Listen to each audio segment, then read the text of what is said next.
What's going on, y'all? My name is Tommy. Welcome back to the channel. Time for another episode of Min-Maxing for Fun and Profit. Today, by request, the main idea is to take the telepathic spy feat and as many of the hacking-related mechanic tricks as you may be able to reasonably fit while greater master of espionage to the man who can simultaneously jack into your comms network and your off-the-books telepathic network, am I right? Also, just in case combat rolls around, as a Sheeran, you can use other abilities like suppressive fire as well as helpful telepath, allowing you to cause your bonuses granted from such effects to be effectively a fortune, misfortune, witch. Also, having spot of luck whilst helping telepathically doesn't hurt, I suppose. So yeah, all of that, I suppose. Today, a Sheeran mechanic in Starfinder. If you're liking what you're seeing, remember to like, subscribe, ding the bell. Stay caught up on all your stuff. For now, let's dive in.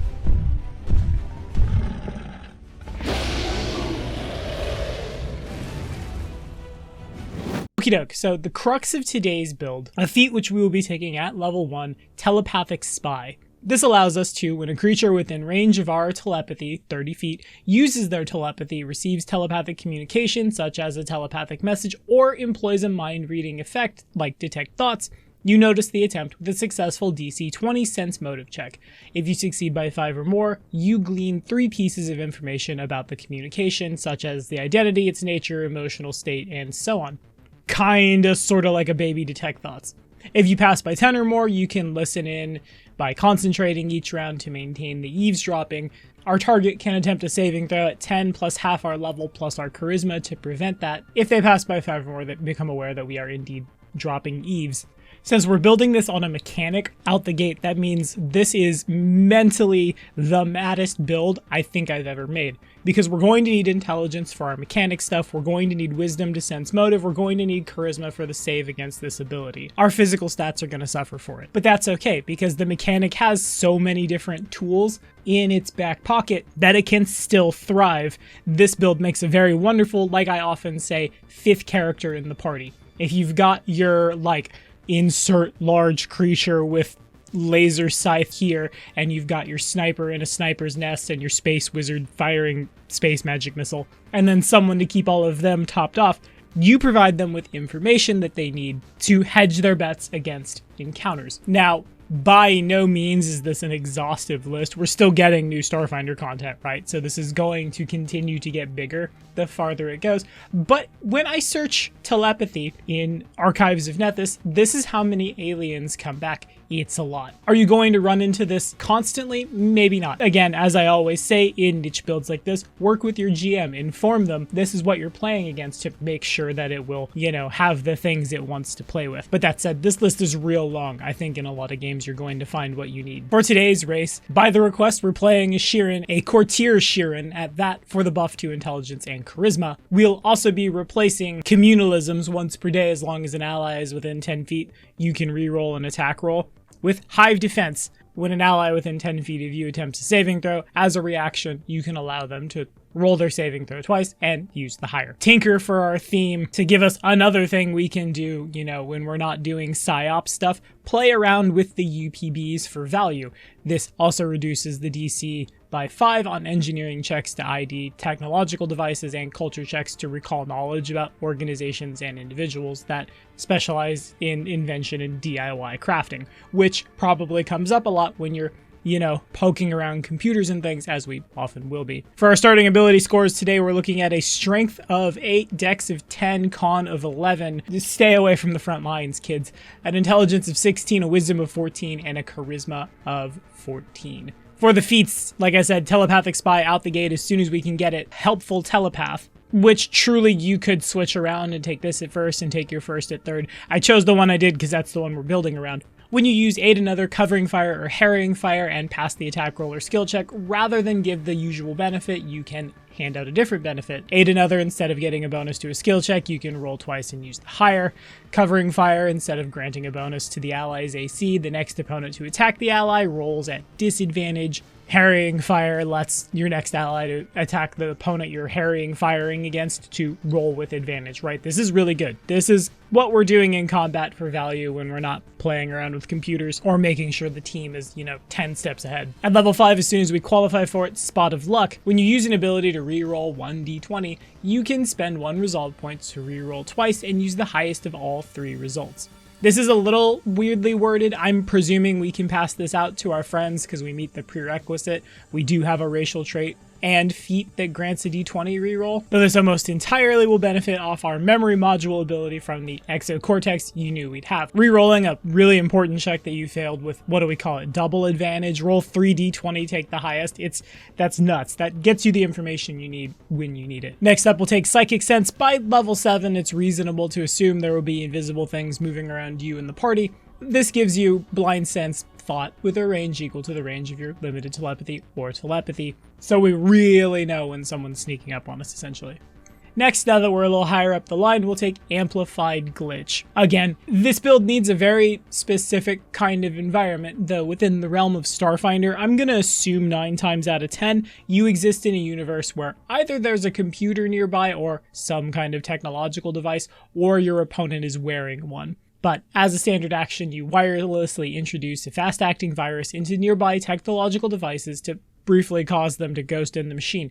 You can use this ability on one target creature per character level, no two of which can be more than 30 feet apart. Each target must either be carrying technological devices or be within sight and hearing of such devices. Again, in Starfinder, it seems reasonable. In the absolute worst case, make sure that your soldier is carrying a boombox in one arm and his Doshko in his other 4 arms. I don't know what he rolled up, but you can just make sure the technological device is there, is what I'm saying. You make a computers check at 15 plus 1 per target plus 1.5 times the CR of the highest CR target, kinda like how Operative's trick attack works. All targets are shaken for 1 round plus an additional round for every 5 by which the result exceeds the DC. They become immune after 24 hours, but this is a really good debuff to just drop in the middle of nowhere. We might not be so good at throw numbers at table, kill things, but we can help our friends do that, which, again, sometimes all the more useful.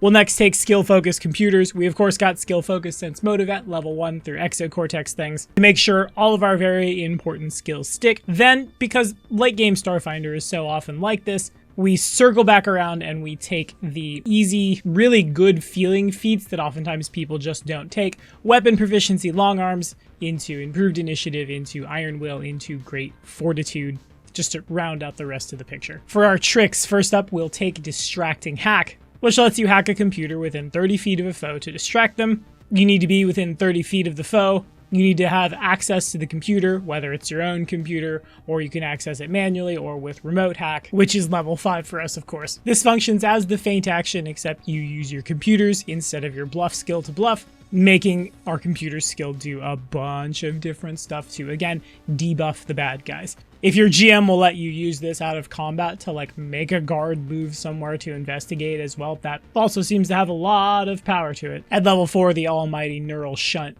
Once per day as a reaction, when you fail a saving throw against a mind-affecting effect, you put it in your exocortex. For the duration of the mind-affecting effect, your exocortex is not available to you, but also you don't have the bad thing happen to you. Next, we'll take Terminal Uplink. As a full action, you can upload your exocortex into a computer, which you have root access, which a computer you've computer checked out a bunch, basically, directing it to monitor the computer. Once your exocortex is integrated, your custom rig alerts you whenever a creature operates or attempts to hack the computer, similar to an alarm. The upload can be removed from the computer by other users as if it were a module. If you upload your exocortex into a different computer, this falls off. If that computer has a camera, a microphone, all those things, you can perceive the world with that hardware as long as you're within 100 feet per mechanic level of the computer. Again, we're kind of Sci-Op spies here. If you know the computer is in a very, very important room that very, very important people are going to be coming in, setting up a terminal uplink to spy gives you a little bit of layered coverage. Maybe they notice the terminal uplink, maybe the Lashunta mafia that you've chased down, I don't know, don't notice you telepathically eavesdropping. Redundancy. Next, we'll take Hack Directory. When you hack a system and fail the check, you immediately become aware of any countermeasures that were activated due to your failure, such as an alarm going off in the other part of the dungeon. You can then select one of these countermeasures and attempt another computer's check. If you succeed at the second check, you prevent the bad thing from happening as if you had not attempted to access the system at all. Again, redundancy on redundancy on redundancy. I feel like I'm going to say that a lot for this one. With that, we kind of have everything we need from the trick side to do what we want. So everything else is kind of just circle back around and grab some staples, namely Energy Shield. As a standard action, you get a number of temp HP equals your int mod plus your level. Pretty good given our con sucks. The shield remains active for 1 minute per mechanic level. or until all the temp HP is deleted. Once used, you can't use it again until you burn a resolve point to regain stamina points. After a 10-minute rest, you can get the power flowing back to it ostensibly. Then electromagnetic deflection, letting you choose from various elemental damage types to get your resistance to those damage types equal to half your mechanic level. This at first feels kind of trappy, then I remember how many laser pistols exist. Then I remember how many lasers exist in Starfinder and how much truly different kinds of elemental damage are thrown around. This is modal, you can just kick on depending on how many zero pistols or laser pistols or tasers, I guess, are coming at you. Boost shield next will give us temp HP equal to our int mod plus double our mechanic level, and an extra use of the shield by spending a resolve point without having to regain stamina first, replenishing your shield's temp HP to full, because at some point you're probably going to be caught in a combat, have to participate in the combat that you've done all the early spying and listening in for. This just makes sure you don't get pasted to the wall when it happens. Geomagnetic charge, once per round as a reaction while your energy shield is active and you reduce damage taken with your electromagnetic deflection trick, you can redirect the dissipated energy into a ranged energy weapon or melee weapon with the powered special property you're holding. The next time you hit with that weapon before the end of your next turn, you deal additional damage equal to the reduction. Again, we're not so great at shooting, but by this point our dex is at least comparable with everybody else's, so that little bit of buff, since we've got everything we need, might be enough to push the damage through when you really need it. Saboteur next, whenever you use the engineering skill to sabotage or disable a device, you can roll with advantage.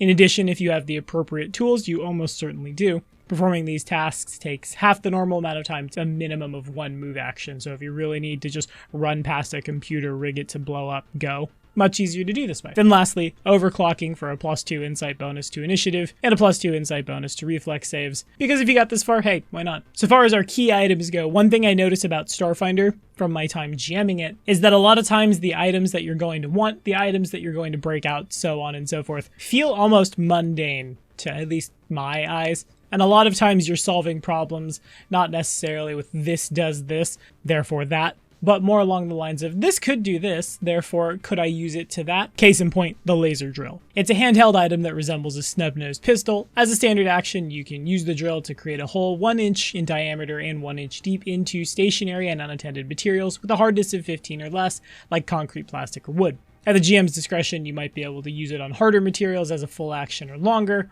Detecting a laser drill at work is a low DC perception check. Lower if everyone on the other side of the wall is more concerned about the computer that's on the fritz. This should be more than enough to get our remote hacking to have line of effect. Is it a lot of space? No, not at all. But that's okay. It doesn't need to be. It just needs to get us to do our job. The Mind Link circuit, Mark 1 variant, not really going to help us at all, but the Mark 2 buffs our telepathy to 100 feet, which buffs the range which we're spying on people, which buffs the range that we're detecting people. The Mark 3 variant has a tongues rider on it, though with our int, we have pretty good skills at good starting languages. By the time we're buying this, I think we probably know what language most people are speaking, but if you're in a game where it's rotating a lot, this is a good catch-all. The Mark 2, probably going to do you just fine though. Computer idols, little statuettes that create a field of good luck during computer use, or your desk buddy, I suppose. When you fail a computer's check, the computer idol allows you to re-roll and take the higher. You've got to be within 5 feet of your computer idol and able to see it. Good thing they're all of light bulk, so just strap it to the side of your exocortex. Eventually, this gives you 3 re-rolls per day. Again, redundancy, really important. Personal upgrades will be huge for us because we're so darn mad to make sure we can function in all aspects of play. So far as your weapons and things go, again, it's such a versatile field in Starfinder. Whatever you can get your hands on is probably fine, unless, you're fighting things that are immune to fire, in which case don't use lasers. I feel like most of the time we'll want to target EAC over KAC with our less dex, though I guess it depends on what you're fighting. A good energy pistol at your side should be more than enough to make sure that you're an active participant in combat when you're not just making people debuffed with computers and then letting the people who are much better at violence than you finish off the fight, which makes this build really, really neat. It requires a certain type of game and a certain type of party. Of course, your dungeon crawls are going to go much slower if someone in the party literally wants to pick up all the information as they're going. But with all the information, sometimes you can just flat avoid a lot of confrontations because you realize